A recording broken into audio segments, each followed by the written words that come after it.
Office শেষ করে এভাবে করেই ওয়েট করতে হয় অন্তত 1 থেকে 1.5 ঘন্টা রাস্তার মধ্যে, কারণ এত বেশি জ্যাম থাকে, মানে একেবারে টোটালি জ্যাম প্যাক থাকে। ইফতারের ঠিক 10-15 মিনিট আগে হয়তোবা ঘরে ঢুকতে হয়। প্রতিটা দিন এত বাজে অবস্থা থাকে।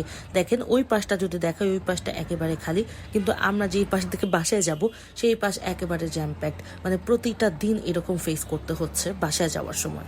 আসসালামু আলাইকুম everyone, welcome to Naim Nikita vlogs. তো আজকে রোজার মাসটা যেহেতু চলছে, রোজার মাস আমার খুবই পছন্দ, কারণ এই সময়টা না মানে এতটা ভালো লাগে টাইম স্পেন্ড করতে, বিশেষ করে ঘরে টাইম স্পেন্ড করতে আরো বেশি ভালো লাগে। আর এই কারণেই আসলে আমি ওয়ার্ক ফ্রম হোম নিয়েছি, যার কারণে ঘরে বসেই এখন কাজটা ইজিলি করতে পারছি।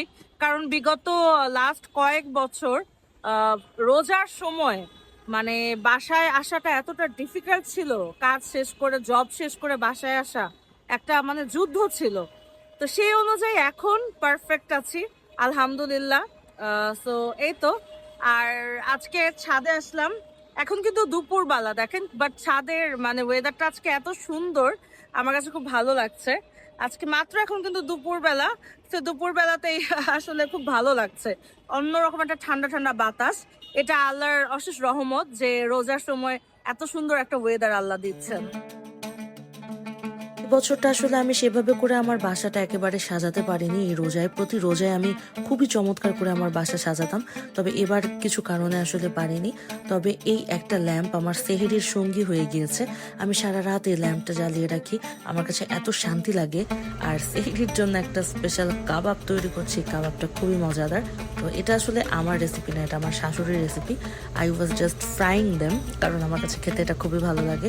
আর সেহরির সময় একটু চটপটা এই টাইপের খাবার খেতে আরো বেশি ভালো লাগে।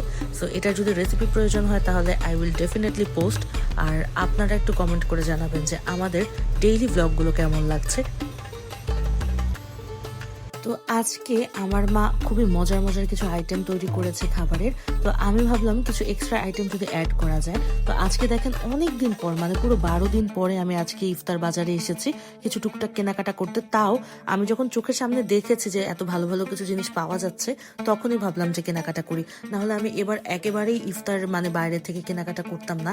আমার খুবই একটা বদ অভ্যাস আছে, আমি প্রতি বছর এত এত ইফতার বাইরে থেকে প্রতিদিন কেনা হতো।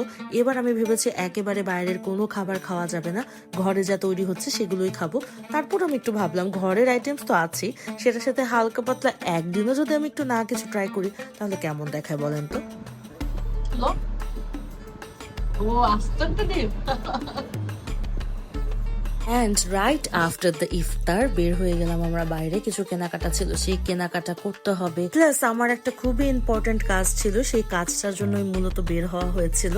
আর তারপর আসলাম বেইলি রোডে। বেইলি রোডের এই মোমোটা আমার খুবই ভালো লাগে, আমি যখনই আসি এখানে খাই। আর আপনারা সবাই জানেন এই পুরো স্ট্রিটটাতে শুধু স্ট্রিট ফুডস পাওয়া যায়, তো আমার কাছে এই মোমোটা ভালোই লাগে। এই জন্য আমি একটু ভাবলাম গরম গরম না হয় মোমো খাওয়া যাক, যেহেতু ইফতারের পর এসেছি, পেটটা মোটামুটি ভরাই ছিল। তো আমরা চলে এসেছি বেরি রোডে, আর একটু খাওয়া দাওয়া করব। তো এই তো আজকের মতো এভাবেই ছিল, সবকিছু পারফেক্ট। আশা করছি আমাদের ব্লগগুলো আপনাদের ভালো লাগে। যদি ভালো লাগে কষ্ট করে একটু সাবস্ক্রাইব করে দেবেন আমার ইউটিউব চ্যানেলটাকে। আর আমাদের নতুন ব্লগস কিন্তু রোজ রোজই আসতে থাকে, তো অবশ্যই সাবস্ক্রাইব করে রাখবেন।